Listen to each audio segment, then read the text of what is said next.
Hello, this is a group of students for the week 3 group assignment for Public Health 585 Environmental Health, presented by Peyton Cuellar, Gloria Chang, Elizabeth Freitas, and Sarah Ratner.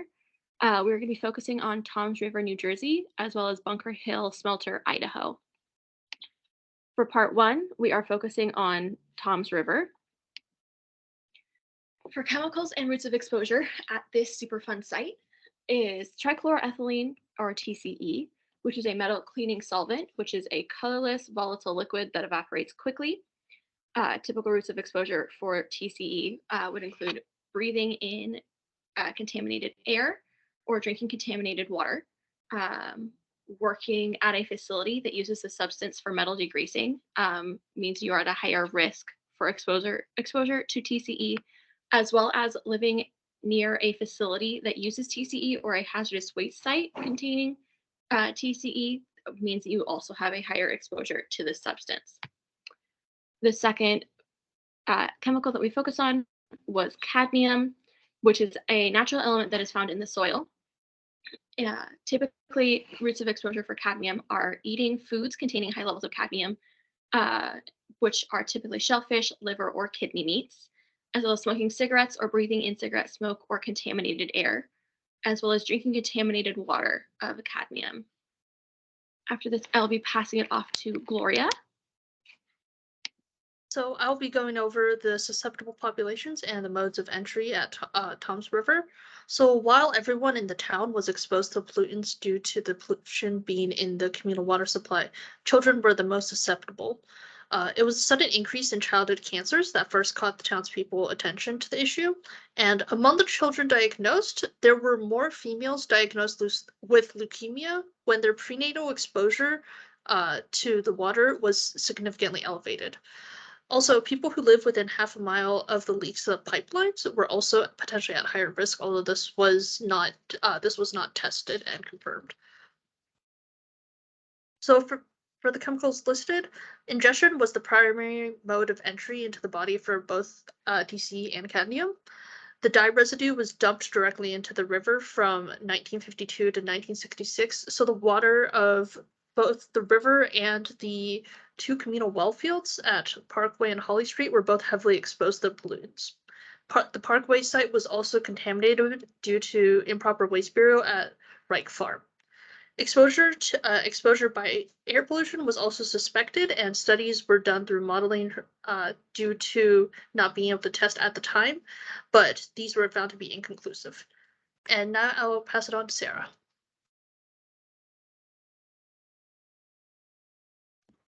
I will be discussing the major health effects of the chemicals found at the Toms River dumping site.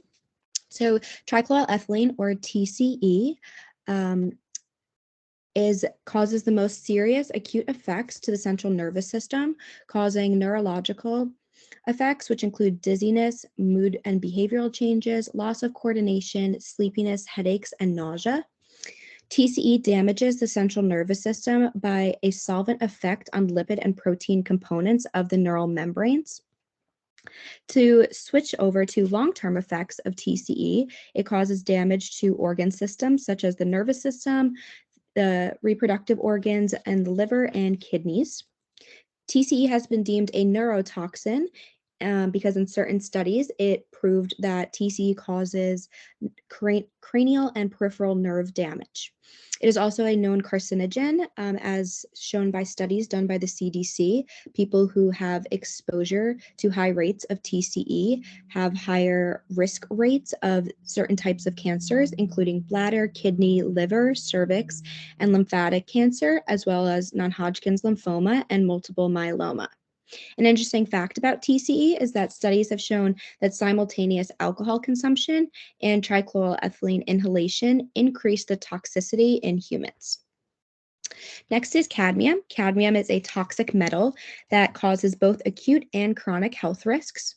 Acutely, cadmium causes flu-like symptoms such as fever, cough, fatigue, chills, and muscle pain. The long-term effects of cadmium include include organ system damage to the cardiovascular, renal, gastrointestinal, neurological, and reproductive systems. As well, long-term exposure increases the risk of developing osteoporosis, lung and bone disease, hypertension, genotoxicity, and reduced life expectancy. Cadmium is a known carcinogen with a definitive link to an increase of bladder and lung cancers. Now moving on to the next slide, I will be discussing how Toms River could have been prevented.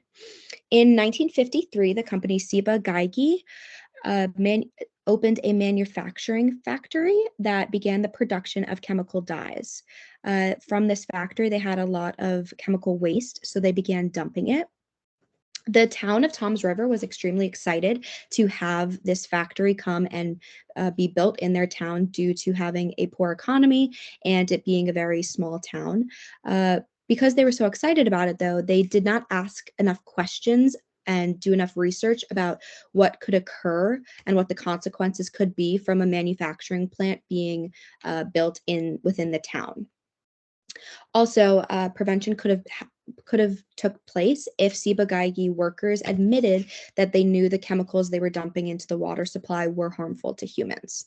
At this time in the 50s and 60s, dumping laws were limited. So another prevention method is increasing the laws and the fines for illegal dumping. But at this time in the 50s and 60s, Ciba Geigy legally did dump around 5 million gallons of waste into 27 different dumping sites around the property. So if this did not occur, the contamination issue could have been minimized. So once you first realize that there is an issue, more testing of the water, soil, and human blood levels should be conducted in order to keep everyone safe and prevent a widespread contamination. I will now pass this over to Elizabeth.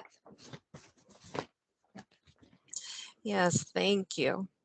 And so with the positive aspects of Ciba Geigy and the Union Carbide companies in engagement, they had settled with the 69 families for an undisclosed amount.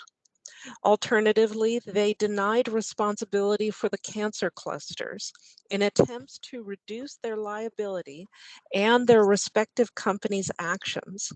There is a long documented history of contamination at the sites involved with Ciba Geigy due to the natural topography of the waterways leading towards Toms River. The good thing on the government side is that the EPA created a Superfund site in 1984 to help with the cleanup of the closed operations areas. Cleanup has been continuing since Ciba Geigy's closing of operations in 1996. On the flip side, the New Jersey Department of Health issued in 2001 a public health assessment indicating the exposure pathway associated with private wells and other waterways posed no public health hazard under the present conditions, largely because the pathways to contamination were interrupted by the company's cleanup activities. This served as an open door for the companies and their successors to deny responsibility for their actions. And oddly enough, in 1993, New Jersey officials, including the Toms River Chamber of Commerce, tried to entice Ciba Geigy back to the area of Toms River to start up new production facilities, even as the cleanup was still being done. And so at this time, I'm going to pass it on over to Peyton. And we're going to be starting to focus on part 2, which is the Bunker Hill Mining and Metallurgical Complex in Idaho, which is our second Superfund site. Chemicals and routes of exposure for this Superfund site include arsenic, which is a naturally occurring element that was found in the groundwater at the site that combines with other elements to create organic and inorganic compounds. Typically, small amounts are ingested within food or water or breathing contaminated air from smoke that was created by burning wood that has been treated with arsenic. You can also live in areas with unusually high natural levels of arsenic in the rock or work in jobs that involve arsenic production or use, such as copper or lead smelting, wood treating, or pesticide application. For our second chemical would be lead, which is another naturally occurring element that is found in the Earth's crust, that is found in the air, water, and soil. And at this specific Superfund site, it was found in not only the groundwater, but the surface water, soil, sediment, and leachate. Um, Typical routes of exposure for lead include eating food or drinking water that contains lead, spending time or living in homes with lead based paints, or spending time in areas where the soil is contaminated with lead. Uh, this route of exposure happens as the paint breaks down and forms dusts, which can get on your hands or in your mouth and nose and can be swallowed. You can also be exposed to lead by working in jobs or hobbies where lead is used, such as making stained glass, as well as healthcare products from other countries, alternative treatments, or folk remedies can contain lead. At this point, I'm going to be passing it back to Gloria for the next part. And so I will be talking about the susceptible population and modes of entry.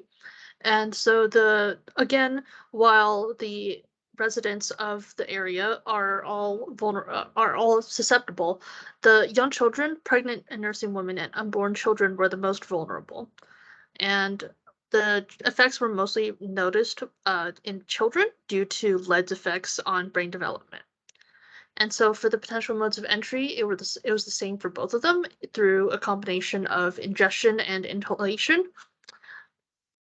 The mining operations produced a lot of waste piles and emissions that contaminated the air, soil, and water. The waterways specifically were contaminated with the lead and arsenic, as natural flooding led to some of the to some of the residue piles being washed into the waterways. And so now I'll pass it on to Sarah. I will be discussing the major health effects of lead and arsenic exposure.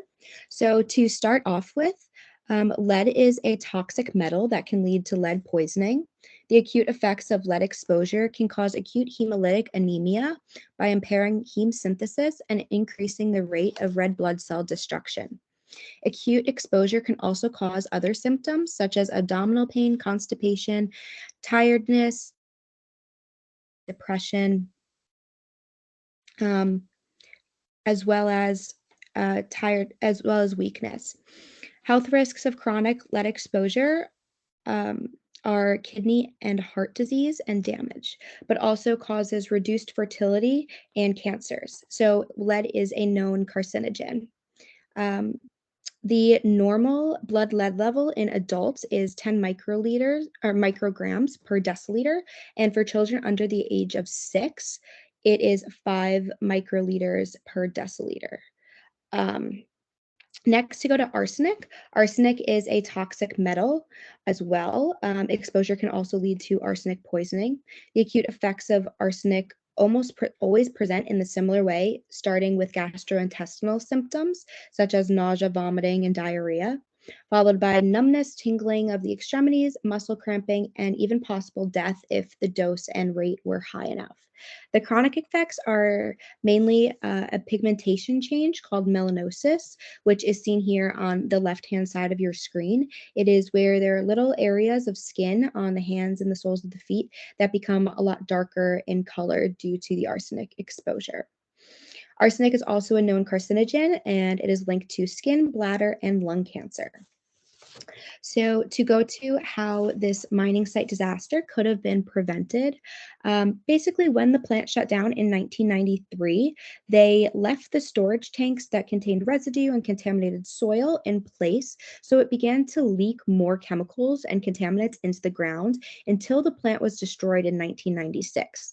So by ensuring that you are removing any leftover equipment once a site is deemed unsafe and that processing needs to stop, it is very important to remove all of those equipments.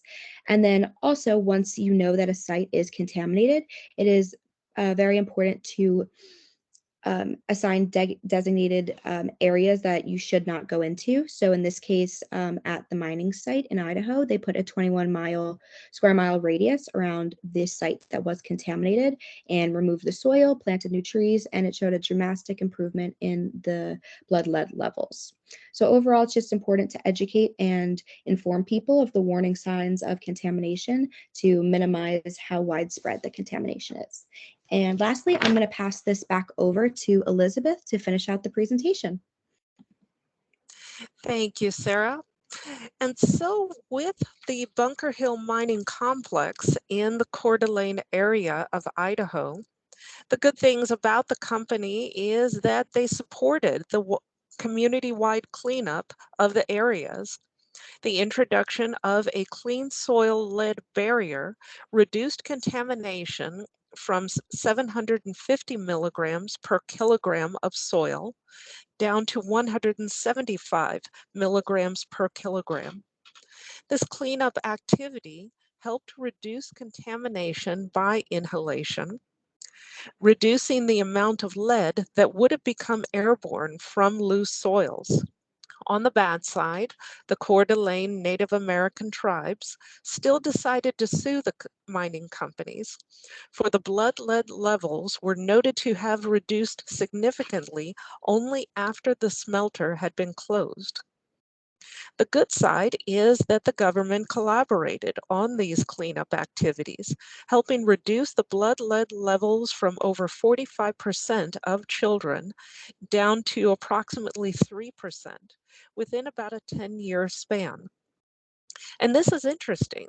The tribes were willing to collaborate on STEM education, thereby helping the Native Americans that live within this historical mining area understand the health implications, and also helping with the cleanup efforts to reduce the possibility of further contamination and exposure. One bad side of the government was that the planned efforts to clean up the Coeur d'Alene lake in the area was delayed and had languished, according to the tribes. And so in conclusion, some of the major points of our presentation: children and pregnant women are often the ones at high risk. Multiple ways that one can be harmed by these substances, including inhalation and ingestion. The dangers of chemical dumping needs to be prioritized by all the stakeholders involved, and corporate obligation and responsibility to not only the areas that they live in, but also within their communities is important. On behalf of everyone, I'd like to thank everyone for listening in, and we look forward to your questions and comments within Engage.